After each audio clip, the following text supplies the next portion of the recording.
Hello and welcome to Knowing Your Home. We're excited to have you. My name is Allison Urbanik and I am the Housing and Internal Operations Director at LakewoodAlive. We're going to wait just a few minutes as we welcome all of our attendees in and we'll get started. So we're just going to ask you to hold for just a few moments while we welcome everyone to the webinar.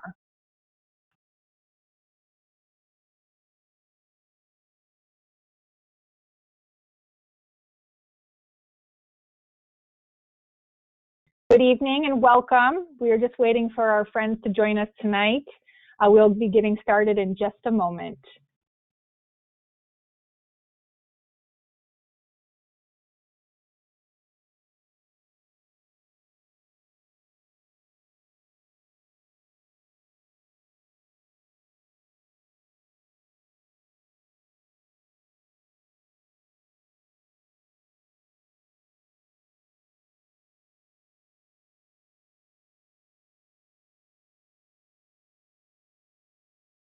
Good evening and welcome. My name is Allison Urbanik. I am the Housing and Internal Operations Director at LakewoodAlive. Tonight we're going to be hosting Waterproofing Basics with our friend John Turner, who has presented many times with us. We're excited to have him back. I'm just going to have us hold on for just one more moment before we get started.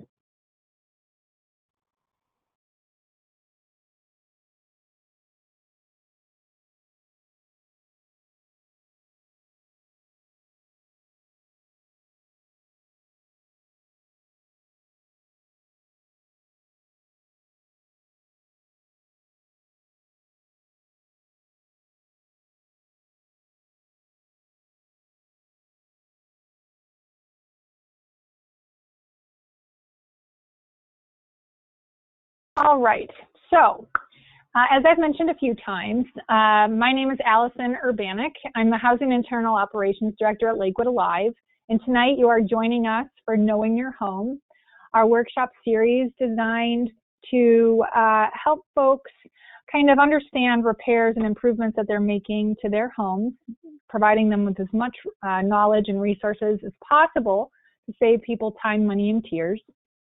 So thanks for joining us. This is I believe our 10th workshop virtually, so welcome back. Folks are asking if we can record, if we are going to be reviewing this and watching it later. Yes, we are recording, so it will be sent out to everyone who attends, as well as posted on our Facebook page. So if you're not able to stay for the whole thing or you don't want to take notes, don't worry, you will be able to review it later. Great question, Erin. Thanks for asking. So I'm just going to go over a little bit of housekeeping things.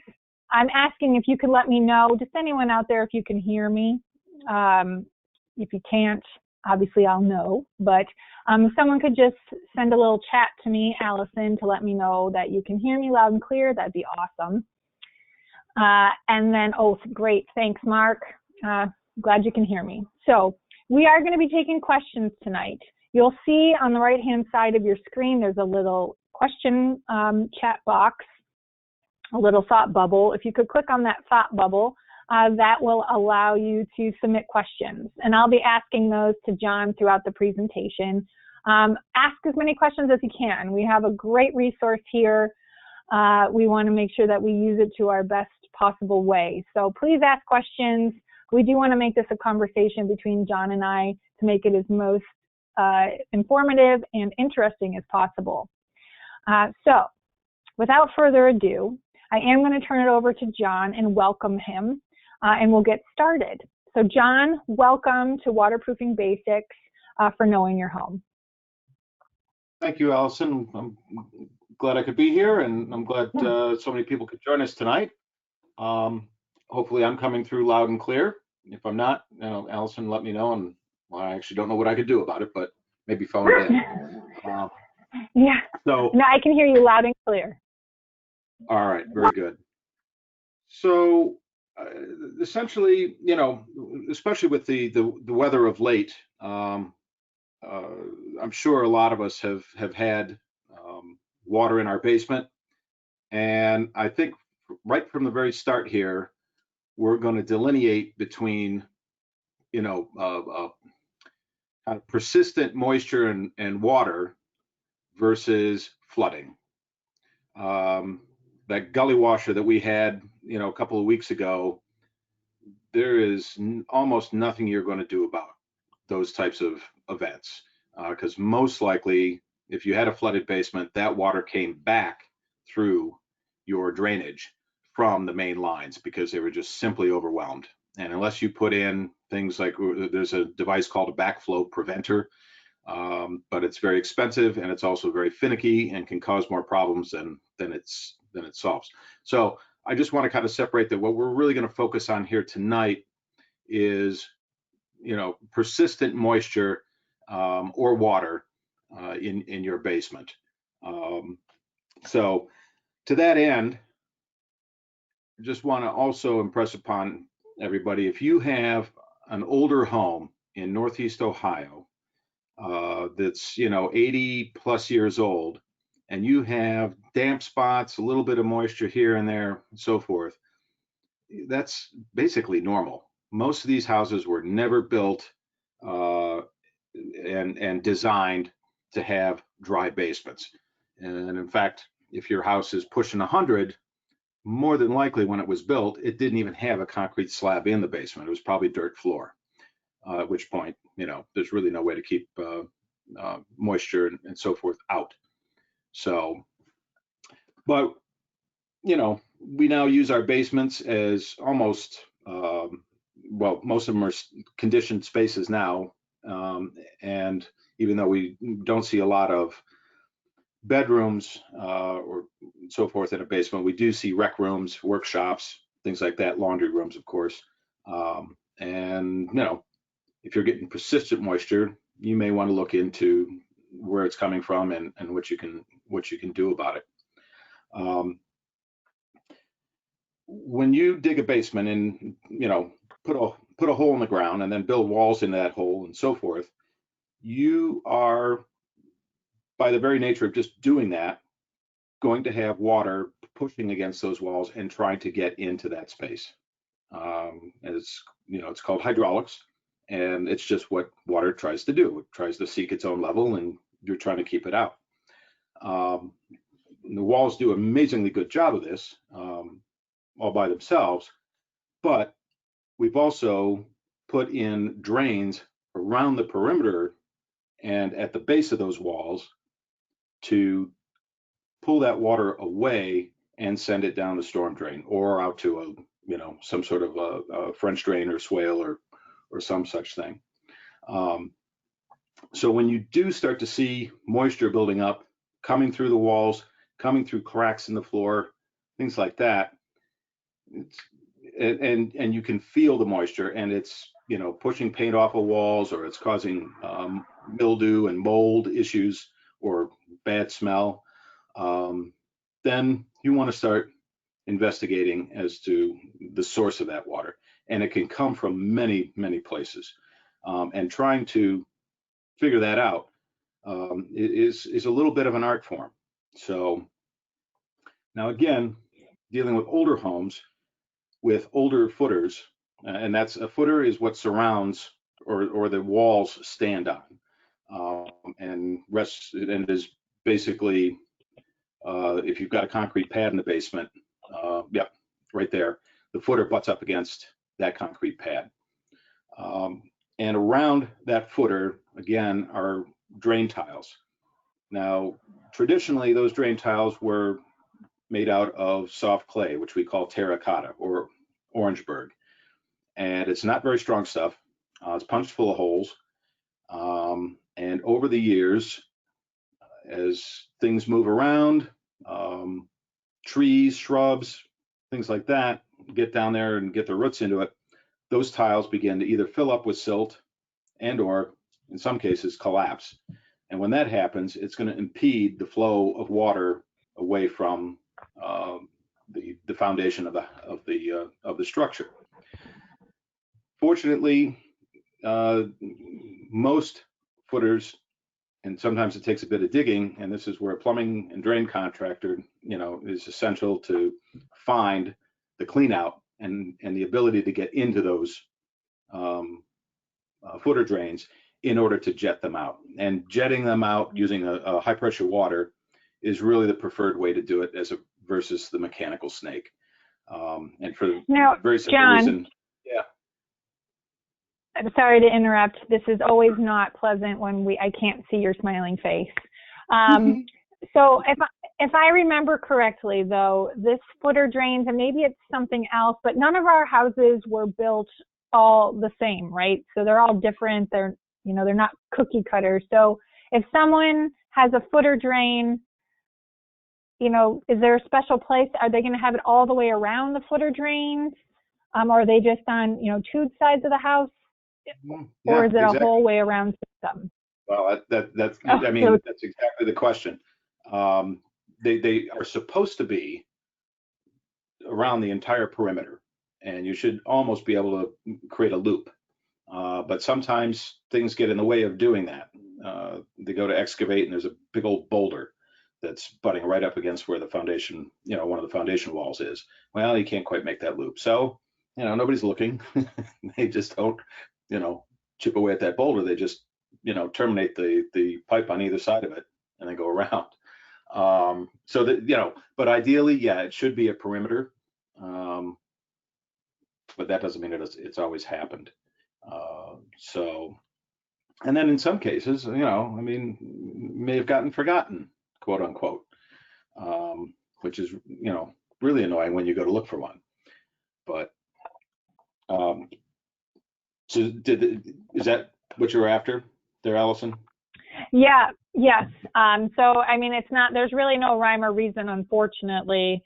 And then also, at least in my house, we call it Uncle Franked, but it sounds like what you described, that over the years, people may have messed around with something or rerouted something just to make it work. And so it sounds like it's best, if you are not sure about your footer drains, that you should really hire a professional to find out where they are. I know I tried to find one on the side of my house over here on Spring Garden because I had a blocked crock and they couldn't find it. They kept sending, tubes down, like rebar down there to try to hit something, and they weren't hitting anything. So that's my really bad corner of my basement. Gotcha. Yeah, and then sometimes those cleanouts get deleted either accidentally or somebody just doesn't care. But if you do get a contractor out there, most of them today are equipped with what we call push cameras, which are basically a camera on the end of a really, really, really long, thin piece of fiberglass rod that they can, once they do find an opening, push that camera in there and see what's going on. So that they can, hopefully do a better job of cleaning it out. And again, having it jetted out, which is more expensive up front, is preferable than the mechanical snake, because the jet will really clean to the inside diameter of the pipe, whereas the snake type snake just punches a hole in whatever the blockage is, and then it's really easy for that blockage to reoccur. So, step one is your footers. That's your first line of defense on getting water away from the inside of the house or your basement. And putting in a concrete slab in the basement, whether it was designed that way or added later, is certainly step two. And you often have drains in the floor for your, wash basin, washing machine, and so forth. Those floors can develop cracks. And when that happens, it is often then becomes an entry point for water, because again, you've got a lot of hydraulic pressure surrounding the walls and also from below trying to come up through the floor, at which point you just need to use, Go ahead. So we actually did a workshop 2 weeks ago about concrete refinishing and crack filling. So if folks didn't get to see that one, you can visit our website, LakewoodAlive.org. I'll also send a link here in the chat box for you to watch it. Matt Clark, who is a colleague of mine, he led the workshop and did a great job of talking about, what a minor crack is versus a crack that, really is saying that there's a problem. So we did that before this workshop, just as a lead up so that folks would be prepared when we were talking about waterproofing. Gotcha. Perfect. Perfect. So, all right. Most people ask when I do this, seminar, well, how much water is acceptable? And that is really up to you. If you want to, I mean, I'm sure we all don't want water features in our basement, but if it's destroying other things in the basement, or again, creating odors, providing mildew, things like that, well, then maybe you want to, really put some effort into putting a stop to it. If it's just a little damp, no real visible signs of water running across the floor or down a wall, so forth, you may want to start easy with maybe a dehumidifier, and park that in a corner and see if that, puts paid to the problem.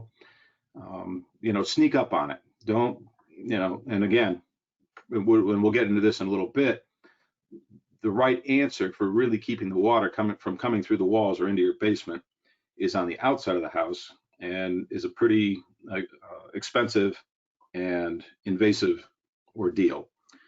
So it's best to just try to sneak up on this thing unless you truly have got, again, a water feature of some sort coming into the structure.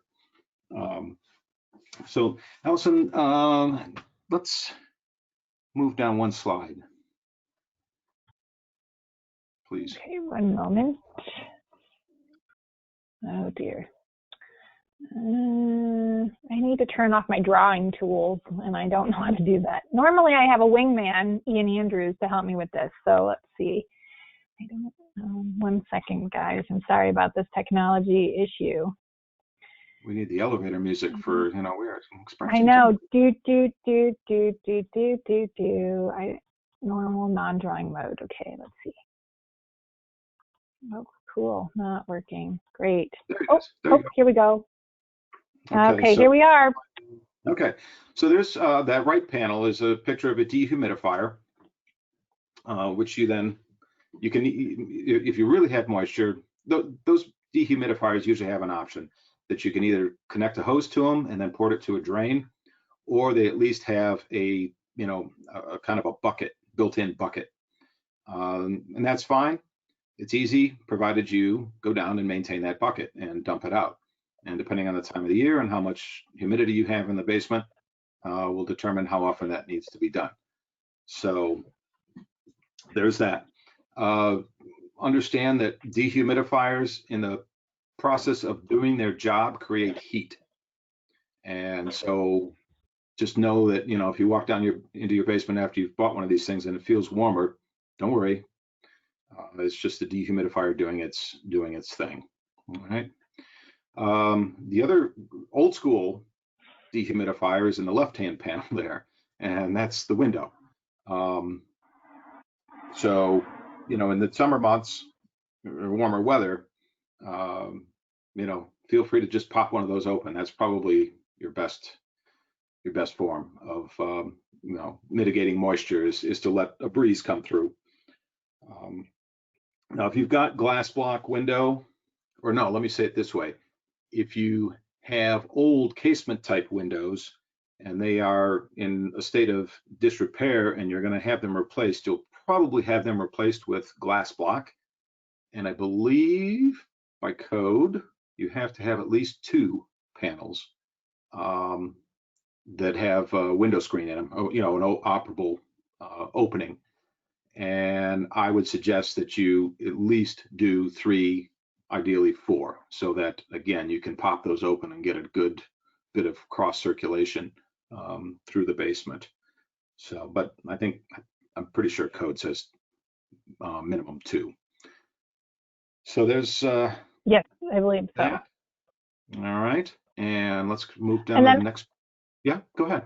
Okay, but before we do, I just want to do a PSA. First of all, Christmas is coming. Everyone should buy their loved one a dehumidifier. That's what I say. Especially Energy Star. They cost like pennies a day, and they make a world of difference. But then if you do use your dehumidifier, please maintain it. There's a little filter inside. It's easy to clean. I'm not going to lie to you. I've been running my dehumidifier, a nice new Energy Star one, for like 2 years. And the pandemic encouraged me to become an adopter of maintenance. And I did clean it out, and boy, was it in need of a cleaning. So here's my little PSA. Use this time of us being stuck at home to the advantage. Silver lining, you can maintain your dehumidifier and clean its filter. Yep, absolutely. All right. And another trick that you can do to help in the maintenance is that sometimes that filter in that dehumidifier is kind of proprietary and kind of a pain to pull out of there and clean and so forth. You can just get a El Cheapo $1.50 furnace filter and tape it over the front. And then when that thing gets stuck, you just chuck it out. And that way you don't have to, you know, open anything up and possibly damage the filter. And so there's another little one for the tidbit there. So how to diagnose your issues, as has to do with water in your basement. So again, if you've got, you know, water coming up through cracks in the floor, more than likely, and again, I want to separate, this isn't, you know, after some arc-like rainfall. This is just, you know, normal rain cycles, so forth, winter, or I should say spring thaw, so forth. If you've got water coming up through cracks in the floor, your most likely culprit is that you don't, or I should put it this way, you probably don't have a problem. It's just the earth doing what it does and pushing water up through the cracks. Repair the cracks. There's probably nothing else you need to do. If you have it coming through seams, like between the pad and the wall, or coming through the actual wall, which I see in that right panel, you know, they call it the wet corners, then more than likely you've got either plugged footer drains, or you could have a backed up downspout that's not draining away from the structure properly. Or you could also have poor grading of the landscaping above. If there's a driveway that is sloped and butts up against your house and is sloped the wrong way, so that when it rains, the rain is, you know, that water is pushed against the wall, well, then that water is going to make its way down the wall. And if there's cracks and fissures in the wall, it's going to start to push its way through. Same with soil landscaping. You know, if for some reason it's graded towards the house as opposed to sloping away from the house, that can also push excess moisture up against your walls. And it's coming from the outside and coming through. And then you're going to get that staining or efflorescent. I can never say that word. For how long have I been doing this? I want to call it efflorescent. 7 years. Well, efflorescence. Yes, thank you. Yes, that's true. Yeah. What she said. That's clearly a sign of too much hydraulic pressure against the walls. And the composition of the wall also has something to do with it. So if you've got cinder block, which if your home is old enough, you won't, you'll probably have either field stone or some other type of quarry product that's then, you know, mortared together like bricks. You know, that's a pretty good foundation wall. In the 20s, 30s, 40s, somebody got the bright idea to use some soft clay blocks, which we call terracotta. And those things are not quite a sieve, but close enough. In terms of walls, they are a sieve. And it is really difficult to keep the moisture from pushing through those building materials. So you will, you know, get that efflorescence and I said it, and staining, staining on the walls. Please resist going to the hardware store or the big box or whoever and getting the can and of Waterlock and coating the inside of your walls with it. You're on the wrong side of the wall for a coating. You're only going to make the matter worse, and you will permanently, over time, permanently damage the structural integrity of the wall, because you're stopping the water on the wrong side. And you won't do it for long anyways. Most of us who have tried it. Can we talk more? Yeah, let's talk more about that. So bricks are designed to absorb water and then the moisture comes out. I think that's where the efflorescence comes from, right? The water is coming out of the brick. And so, yes, PSA, if your walls are not painted, please do not paint them. So what do us sad saps who have painted walls, who have the water lock put on already, the kills or whatever, and what are we supposed to do? Just deal with it now, since it's permanently probably on there?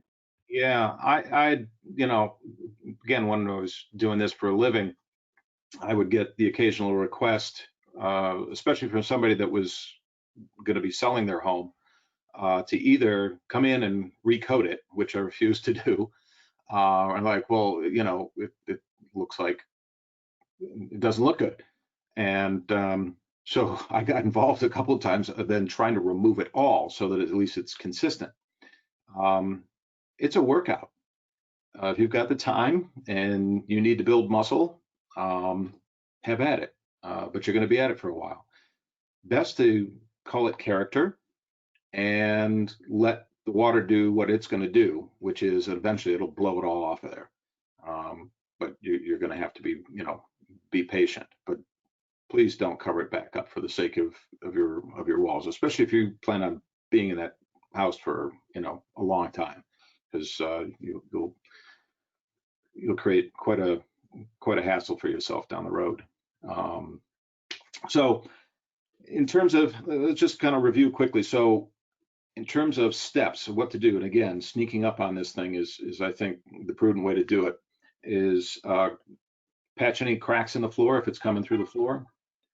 Look at your footer drains, either professionally or if you have the ability to get in there and look at it. I mean, you can rent these cameras, but have them jetted out first before you do anything else. And then look at the grading. Now, if you have a driveway that's sloped against the house, there's not a lot you're going to do about that unless you want to replace the driveway. So again, you decide, how bad is it? How long can I live with it? These are all homeowner questions. So that's what you're going to do from the top side and from the inside. If that's not getting it done, maybe we should move down to the next panel, Allison. Okay, let's see. Oh, okay. Well, that's just more, diagnostic. Now, if you had a crack like that in that left panel, I think Godzilla's trying to get out. But well, you don't know what's under our 100-year-old homes, so who knows? It could be Godzilla. So, and then of course the right-hand panel, is got some mold and mildew.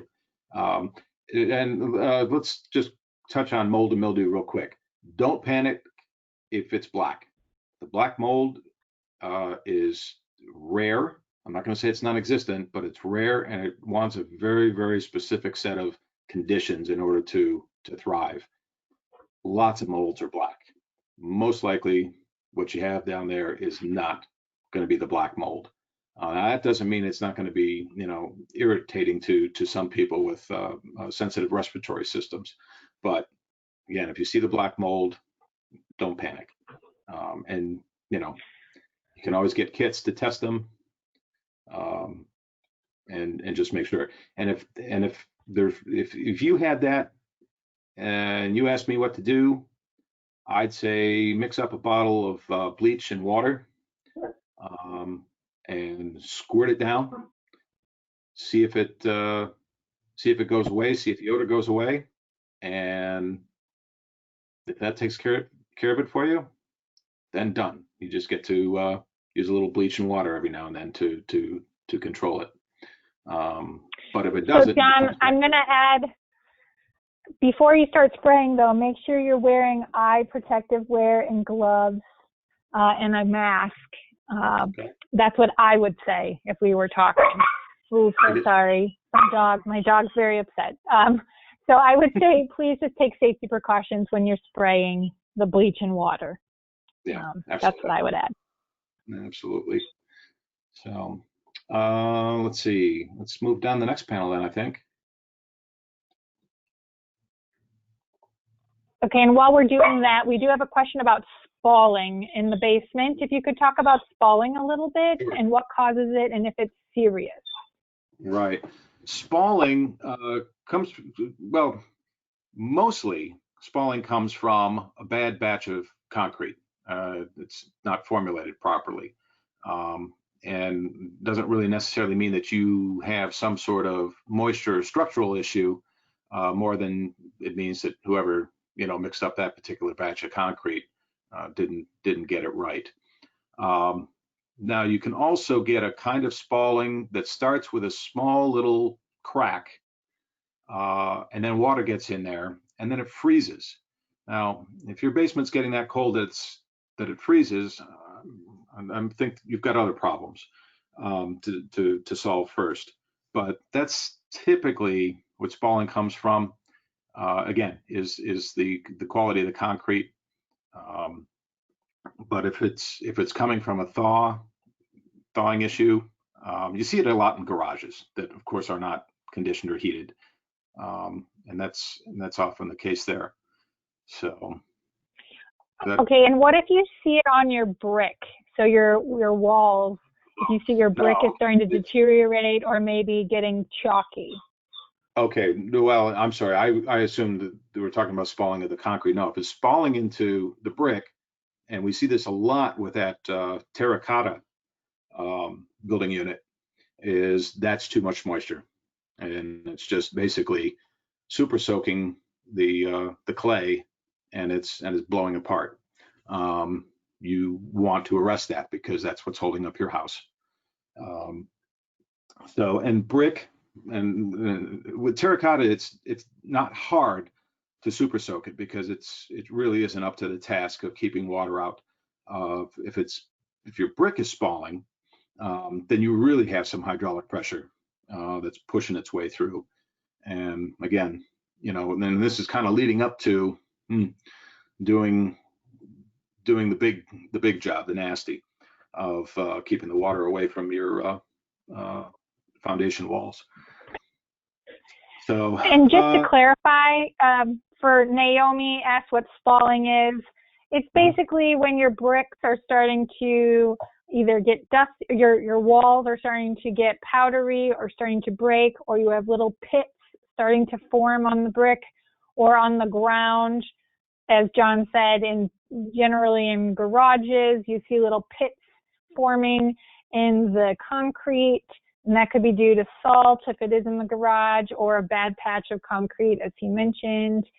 So it's basically the breaking down of the product, whether it's the brick or the terracotta walls or the floor if it's concrete. Thank you. Yeah, I missed that bit. We can move ahead. All right. So the next panel shows, again, the landscaping issues that I was talking about before. Downspouts, if they're plugged, they will overflow and then send that water down the side of the house as opposed to out the storm drains. Let's talk about downspouts for a second. There is a movement to disconnect the downspouts from the underground drainage, which sends it into the storm system, the collection system, and to basically port them away from the house, either with pipe or a kind of a ramp, and we've all seen this, and let that water go out into the yard. This is, I think, approved by most cities. I know Lakewood gives it the nod, but please do it carefully and considerately. You might be solving your problem and creating one for your neighbor, depending on how you route that downspout. So, again, an option, helps take a little bit of pressure off the collection system. But if the thing is blocked, it could save you some money of having to get your downspout system jetted out and cleaned out, which is, not an inexpensive task. Yeah. So, Allison, you want anything to that? I would just say that if you are with your downspouts and you have a wet corner, this is something to definitely investigate, whether it's blocked or cracked. And I think an easy way to do that, and John, please correct me if I'm wrong, would be to disconnect from the ground. So basically removing the downspout from the crock or the part where it goes down into the ground and have it spill out in a safe manner where you're not dumping all your water on your neighbor. But if you notice that after big rains or, normal rains, your corner's not getting as wet, then I think that points to, your downspout or your crock is the problem instead of, I get calls almost on a weekly basis. I need to get my house waterproofed because I have a wet corner. Well, there's a lot of things that we should investigate before we head down that, as you've mentioned. So I think I would just say, do as much investigating, especially with wet corners in your downspouts. And again, like in my bad corner that I have, that is now disconnected. I still get a lot of rain over there. So my next step is going to be a rain barrel over there and see if that stops it before I really invest in the waterproofing. So I'm taking that slow approach, taking a journey. My house and I are going on a journey to figure out what's causing my wet corners. Because who wants to spend $10,000 on waterproofing? Nobody, right? I'd rather go on a nice vacation. I dream about vacations, especially during times of COVID. So really just, taking this as a step-by-step approach, I think what I'm taking from this conversation, and I hope other people are as well. Excellent point. Excellent point. All right. Next panel, please. Okay. So you've exhausted all of the easy steps, as we've just been talking about, and you decide that you really need to, and it's still bothersome and it's troublesome, and you need to do something about it. I'm here to tell you the only effective way, long-term way to do this is to dig around the outside of your house and have it waterproof professionally, as that gentleman there is doing. And there's several different systems out there. And some of them are more effective than others. You're just going to have to do your research. But the bitumen type coating over the cinder block wall or the fieldstone wall or whatever, building unit your walls are made out of, is really the most effective way and the only way that does not increase the pressure on the building materials in the wall. And unfortunately, as you can imagine, it is expensive. It is. Now, you're going to hear this a lot of times. If you're playing along while we're doing this, it could become a drinking game. Every time I will say, please do not do interior waterproofing. That is going to be my number one thing, because to John's point, this method that you see on your screen right now of the bitumen or the asphalt type oil-based product that this gentleman is putting on the wall, the wall was fixed, that product was put on, and it's keeping the water out. With an interior waterproofing system, and John, you know way better than I do, that water is still getting into your walls, and it's still causing problems. They just put up this sheet that hides it, and then takes the water away. I'm describing it properly, so it's really not stopping anything. Exactly right. You're basically putting up a shower curtain inside your house. You're on the wrong side of it. Yeah, and you're going to pay, probably $5,000 to have this system put in, and then in 3 to 5 years, you're going to spend $10,000 to have it done from the outside again. Yeah. Exactly right. Exactly right. So again, if this is where you're headed, you know, just know it, plan for it. Unless you have something truly awful going on, that you have water in your basement does not mean that you have to act immediately. These houses, especially the older ones, are so overbuilt that if you need a few years to, you know, plan for it financially, then you know that you have the time to do so in most cases. And again, unless you've got something, you know, you've got a wall pushing in, for instance, if it's starting to cave in due to hydraulic pressure, well, then you got to get on it. But, you know, otherwise, you have some time to plan for this thing. And again, I've been away from it long enough that I don't even have accurate pricing, but it's usually done by the foot and also the corner. And there's, you know, and again, product wise, there's all sorts of things out there. You may also, while they've trenched it up, that is a perfect opportunity to have a look at your footer drains and either improve them or add to them if they're missing. And or just clean them out and inspect them and say, hey, they're still, you know, they're still there and they're still working properly. And I think the next panel, if I'm correct, shows footer drains. Hey, there they are. And again, here's a different system. Here's looks like some sort of waterproof fabric that's being tacked up. Then you can see a new footer drain. So they probably left the old one in place because they tend to tuck them right underneath the footer. And they put in a new one, probably tied it into the same system, and then you backfill with gravel, and that helps to keep the silt from getting inside that footer drain. And then they'll backfill the whole thing, and away you go. So John, when we were talking about footer drain cleanouts, kind of at the beginning of this presentation, can you talk about what that's like? So I have a question here asking if you're getting your footer drain cleaned out, do you have to have it dug out to have it cleaned out? Yeah, it depends.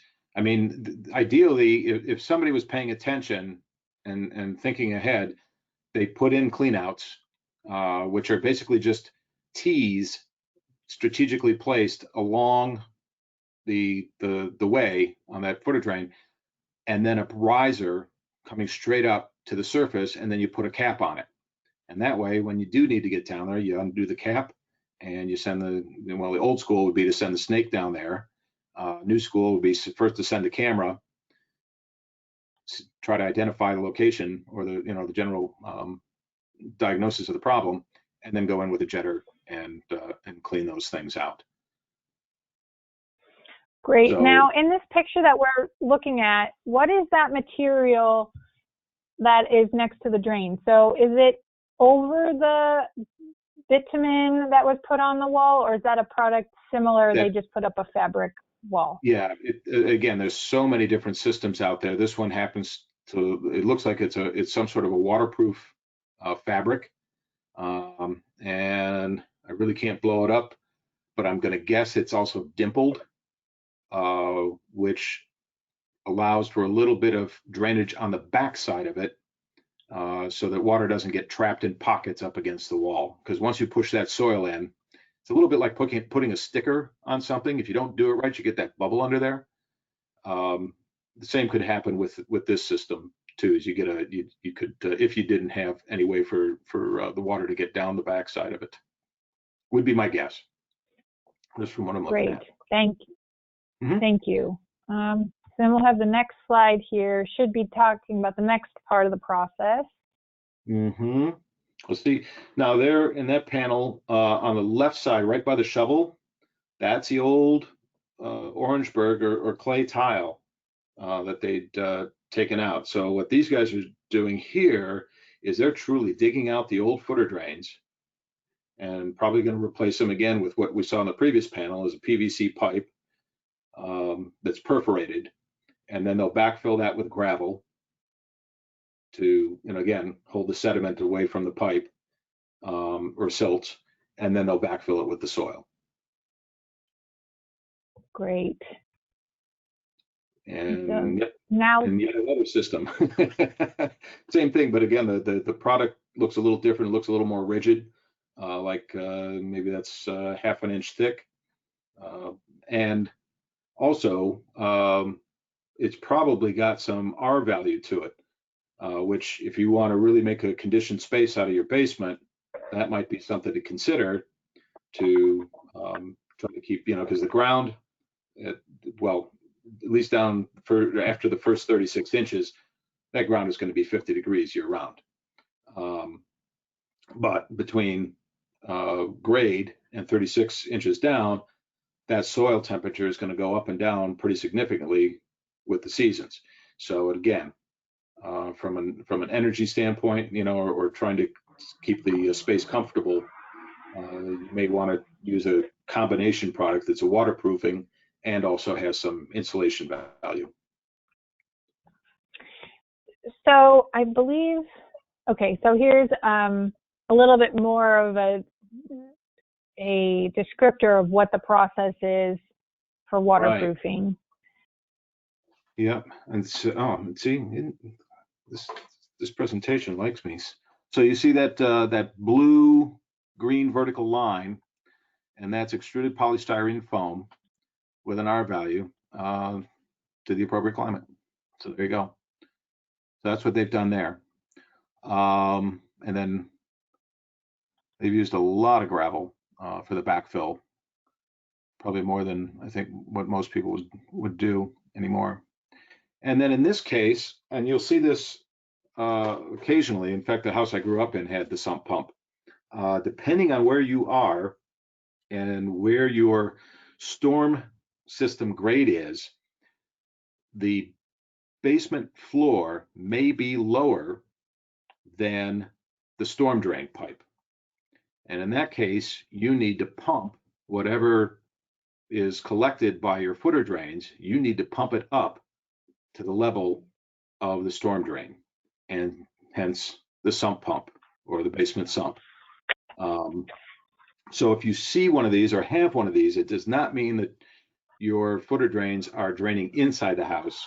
It just means that they needed to put an access point and a collection point that's convenient for you to maintain, to get that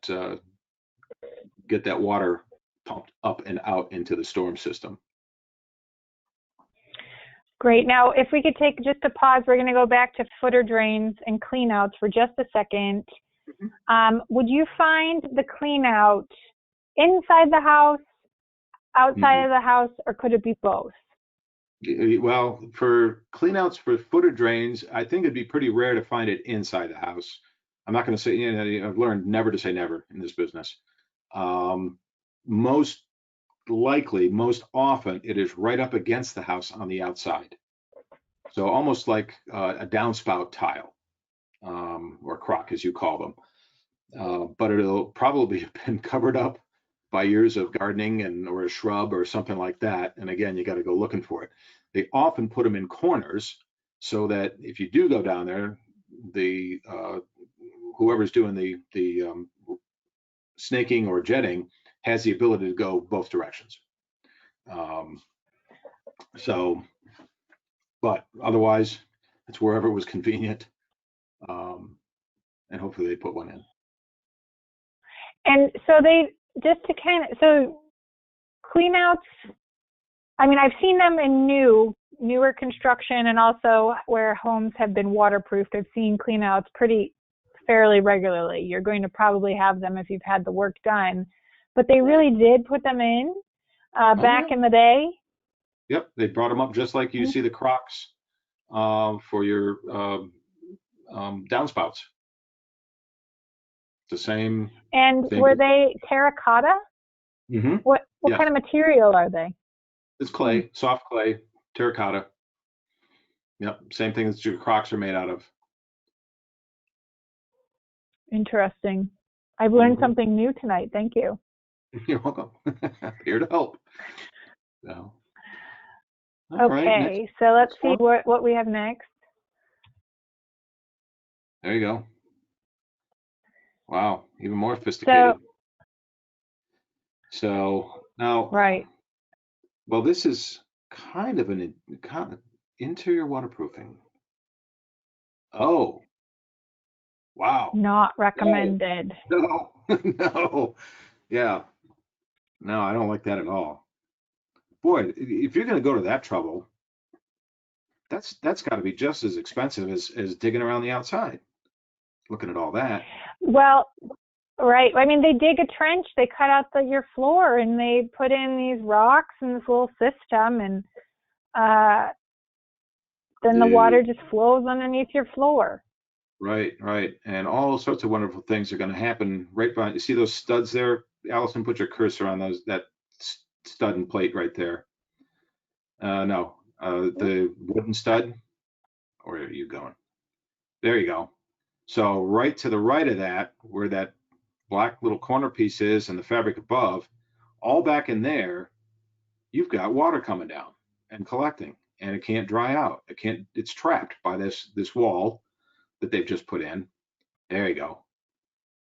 Yeah, bad. I'm enjoying all of these different items that I don't have access to when Ian is running the controls. So, Follow the bouncing ball. So yeah, right. not recommended is right. Yes, and I'm sorry if you work for an interior waterproofing company and you're here to see what I say, but truly, Yeah. there's no way, and I mean, there's obviously an extenuating circumstance for everything, but interior waterproofing will not save you money. It's No. not going to save you money. Yeah, and I'd rather have the water out where I can deal with it. You know, Right. trying to hide it, you won't. The water wins. Mother Nature wins. So interesting. All right. And Mhm. we have one more question about cleanouts. Okay. I think mostly for the older style of cleanouts. How do you know if you have one? You got to find it. You don't. I mean, this is the mystery. Is if it's just not making itself present, then you got to go looking for it. And you described, you got, wandering around with a big piece of rebar, or they actually make, there's a tool that these guys use that's basically a hardened steel rod, about 6 feet long with a little T-handle on top that you use to probe, and you go looking for it. And it's an art form. Have I found a rock or have I found a tile? you know, and yeah, you're it's gold rush time. You're digging. So So yeah, can we talk about that for a second then? So, okay, so us novices, we're not as experienced as you are, obviously. right. Do you recommend that we're out there with a piece of wire or rebar or whatever and start Yes, digging along near our downspouts? Yep. Once you've identified the location of your gas line and your water line and your sewer line, once you know where those are so you can avoid them, then go ahead and poke around a little bit. But our gas lines are now so old and they're iron that any kind of trauma to them, like being poked with a sharp steel rod, is probably going to perforate it, and then you're going to have bigger problems because you're going to have a gas leak in your yard. So, and the same with water lines. Water lines typically, are iron pipe, black iron pipe. They're now pushing 80 to 100 years old, and you go and irritate them, they're liable to leak before they'll do it. So if you're, again, left to a professional, unless you are really sure of the location. I know my water, line comes in on this corner of the house, and so I will poke around the backside. But yeah, just be careful and don't. If you are going to play around, don't go and hammer it down. Last thing you want to do is punch a hole in something,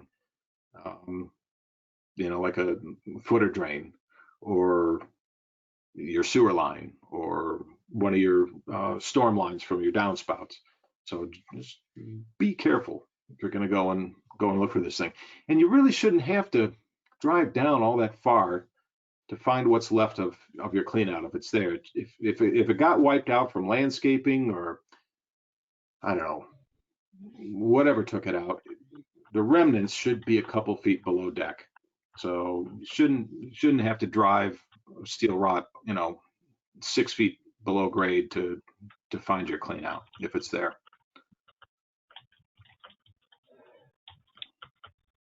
You want to add anything to that?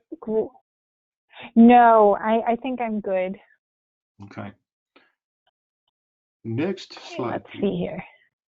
Yeah, okay, so we're still talking about it. I know y'all are probably tired of hearing about it, but really, I've heard so many horror stories, and I just do not want anyone to fall prey to internal waterproofing. And I'm sorry for the overkill, but it's so important. That's how I end it, apparently. Yep. Don't do it. Please don't do it. I love you all so very, very much. I want to save you from the sadness of it, of interior waterproofing. So can we talk a little bit about, John, the contracting process? So more than likely, we are not undertaking waterproofing ourselves. You know, probably not what the common average Joe is going to be doing. So can we talk a little bit about what to expect? I know that we can't really nail down pricing, but, you know, do you have to, is someone going to try to push you to do all four sides? Can we kind of do it a la carte based on where we're having water issues? You know, what should we expect when hiring a contractor? Well, you're going to get lots of different answers, all right? And again, there is a bit of art form to this whole thing. So it isn't just like, oh, well, this is how you deal with it. There's lots of contractors out there. Some of them are dedicated just to waterproofing. Others are typically, you know, sewer and drain contractors, independents. That's my preference. The big franchise outfits, they're a machine. You know, they know what makes them money, and that's what they push. An independent is probably going to give you a little better advice. Is not working the numbers, so they would need good referrals. So it's behooves them to do a good job. And giggle is your friend. Also, friends and neighbors. You see somebody having their foundation dug and having it waterproofed. Keep an eye on it. So how long does it take them? How big of a mess are they making? And then talk to that neighbor later and say, hey, saw what you had done there. Do you mind sharing what it costs and what they did? Write up a brief specification based on your research of what you want and present that to each contractor so that you're dealing apples to apples as much as possible. But again, you're always going to get deviation. But again, if you have a set of specifications, when the contractor wants to deviate from that, you at least then have some place to write a note saying, oh, this is what I'm specifying, but this contractor is recommending that they do it this way. So that again, for comparison purposes. In terms of having it all done at once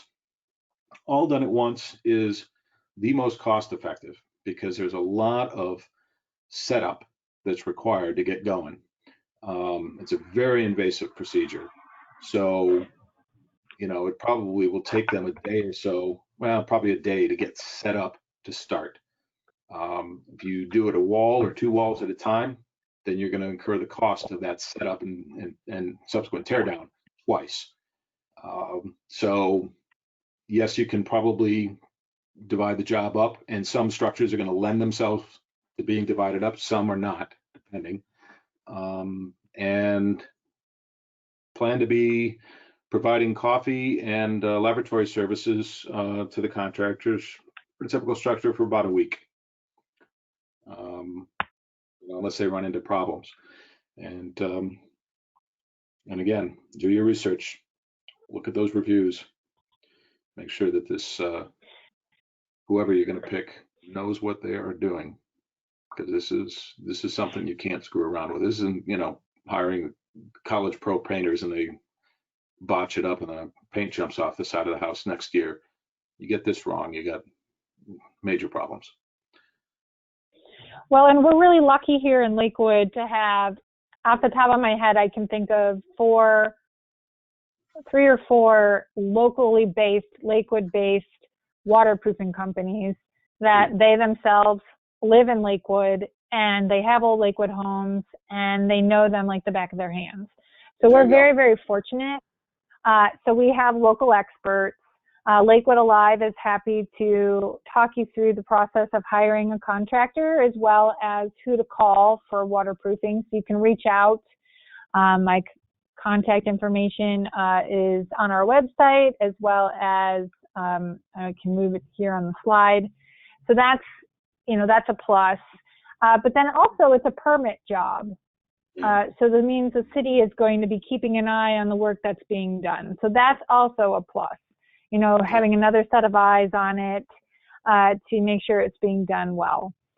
So another question I have, John, is, you already know what my answer is going to be, but I'm curious as to what your answer is going to be. If I pay all this money to get my basement done, $8,000 to $10,000 aside, can I put in carpet and a couch and a movie screen in my basement? Yeah, you can, but don't cry if you get the again, you get the apocalyptic rainfall, and it comes back up through the sewer, which is not the house's fault. And it's probably not really anybody's fault. It's just an overwhelming amount of water trying to make its way back to the lake. So, you can do so, but just know that you are living below grade. It's prone to getting wet occasionally. Great. That's what I would say. That would be my answer. And sorry, guys, I would never encourage living spaces in basements, just because of that water backup that's going to happen. And I've heard so many stories. They put the carpet down and the nice new couch, and then, I'm not even kidding, like a week later, the sewer backs up. It's kind of like the basement karma. So you don't want to tempt that. So we have two questions, and folks, we're getting ready to wrap up here. We're nearing the end of our presentation. So if you have any additional questions, feel free to ask them. So the first question is, do you recommend the stone epoxy floor like a nature stone product? Do you think that's something that's good and healthy to add to your basement floor? My experience, and I have had a little experience with that stuff. It's great the first year. Try cleaning it. Right? It's all those nooks and crannies. If something gets down in that stuff, it's there. So it loses its luster very, very quickly. So I'm not a particular fan of that. And you're not going to use it as a water barrier if that's what people are suggesting. I hope Nature Stone isn't suggesting it, because it is not. That's just about the same as using the water lock on the inside of your walls. Just way more expensive, a bit prettier, I'll give it that. But yeah. I've had people who've had their basements.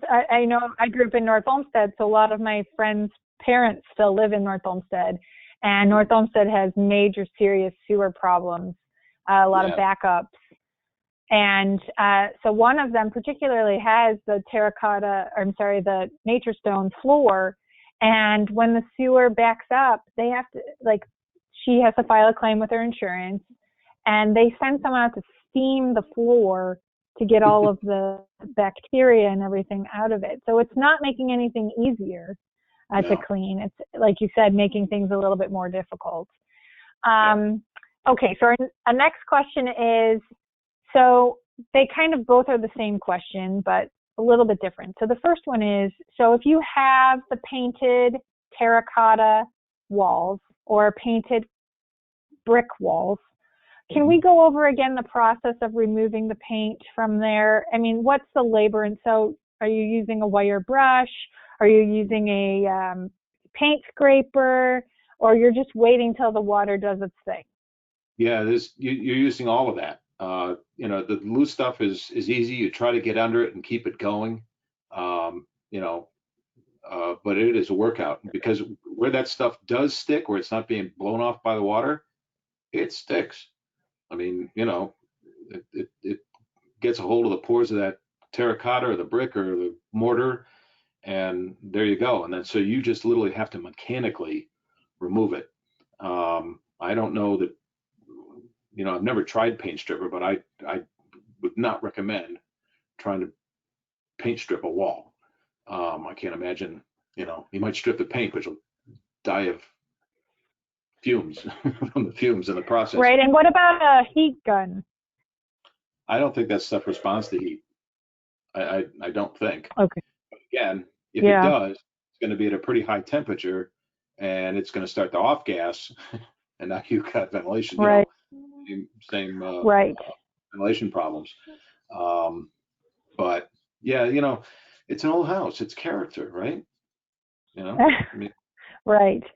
Yes, and always safety first, people. Make sure if you're doing any of these things, you know, take all safety precautions to keep yourself safe. So always eyewear, a face mask that is rated for paint dust, lead dust, just in case we want to go overkill on these things.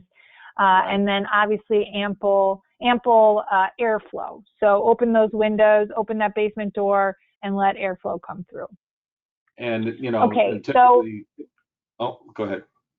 No, keep going. Keep going. I was going to say, you know, you're wearing a mask. The other thing you can do to help yourself out is typically you're going to use a shop vac to clean this stuff up. Get a HEPA filter for your shop vac, so that when you are cleaning it up, you aren't taking that concrete and brick dust and so forth and just stick it in the air. Great, thank you. That's a very good point. So we have another question. If your basement walls are already painted, what's the first sign of an issue? Staining, discoloration. Yep, yellowing is what I was going to say. Yeah, yellowing. That would be, and you know, peeling. So again, with the water lock, the way that stuff fails, it starts as a crack, and then all of a sudden you get a little blister, and then all of a sudden there's a chunk laying on the floor because the stuff is thick. You know, it's very viscous when you put it up. You almost can put it up with a trowel. But normal paint, if you've just painted it, then yeah, the yellowing would be the first sign. Okay, so we have a question here that says I have a crack / heave running the length of my basement in the middle of the room. No water is coming through yet. What would you recommend to fix it? Would it make sense to pour new concrete over the old? You can. It depends on, if you want a flat floor, depends on how much it's heaved. So if you've got, let's say you know, and again, there's devices to do this. Let's say you know that heave point is 6 inches from the next lowest point, you know, or the lowest point in the floor. Well, you're not going to, you know, drop 7 inches of concrete to get yourself a flat floor. So at that point, it makes more sense to bust it out or bust a bunch of it out and then just re-pour. Again, you just have to determine your threshold of inconvenience and irritation with that heave. If there's no water coming through and it's not getting in the way of anything else happening down there, I can imagine there's a lot better ways to spend your money. The house is going to ask for something someday. You might as well just start saving it. I wouldn't worry about it too much unless it's truly in the way of something. Now, I'm going to make a caveat there, and that is if that heave happens to be underneath some of your support columns in the house. So most of us have columns in our basement at various points. And if that heave is also pushing the rest of the center of the house up, then, you know, again, you either want to arrest the heaving in that, you know, in some way, shape, or form, or release the load on those columns a little bit and get your house back to normal. And you'll know that the symptoms will be your walls are cracking upstairs because something's trying to lift your house through the middle. or doorways, doors and things like that will start to drag and get tight and stick and so forth as the house is on the move. Great. Yeah, that's very important to point out. So there's a question, I think we've covered this, but can you paint concrete block walls? Sure, absolutely. Done all the time. And so you're not going to experience, but not, so you don't recommend that then? No, I mean, if you've got, and especially in newer houses, you've got a lot of rooms and things like that they use cinder block or cement block to, make partitions and so forth. You want to paint those, that's fine. You want to paint your cinder block above grade, that's fine. But when you drop it below deck or below grade and you've got water coming through, paint's a bad idea, whether it's waterlock or just normal paint, because it's, trying to impede the natural breathing of the building unit, whether it's cinder block, brick, terracotta, what have you. Okay, great. That's what I thought. Okay, so we're on our last question. And so the question is, if we do the full exterior waterproofing process, do we still need to do anything to our interior walls, like removing the paint from previous owners, etc.? Only, again, that's an aesthetic choice if it's bothering you or what have you, but at that point there's no need to really, get rid of it. Once the exterior waterproofing is in place, whatever moisture, over moisture is built up in those building units will slowly mitigate itself out, and job done. I don't really see a reason to try to help it along unless you feel like putting horsepower into mechanically removing it. Great, thank you. Okay, so we are now at the end of our presentation. So I think our takeaways are: give all of your loved ones a dehumidifier and then maintain it. And then please do not do interior waterproofing. Yeah. And sneak up on it. And then one step at a time. Yes. Yep. And I'm happy. I do it all the time. I'm really happy to walk people through the process and talk about your options. I like to ask questions. I can even come by if we need to walk through things. We want to save you money, but we also want to make sure that our homes will last for another 100 years. So however we can be helpful to you, please reach out and continue to attend our Knowing Your Home workshop series, because it's so great. I think it's convenient now that we record them and you can watch them anytime in the middle of the night or on a Saturday afternoon or whenever it's convenient for you. So we thank you all so much for sharing your evening with us. Our next workshop is on Saturday, and that's going to be at 10 a.m. We're partnering with Lakewood Garden Center, and the workshop is going to be knowing your home, prepping your winter garden for spring success. So getting yourself ready, learning from what you experienced this season and how it's going to help you and your gardens to perform better next season. So it should be really great. So make sure you sign up for that. You can find it on LakewoodAlive.org or our Facebook page. And as always, John, thank you so much for spending your evening with us.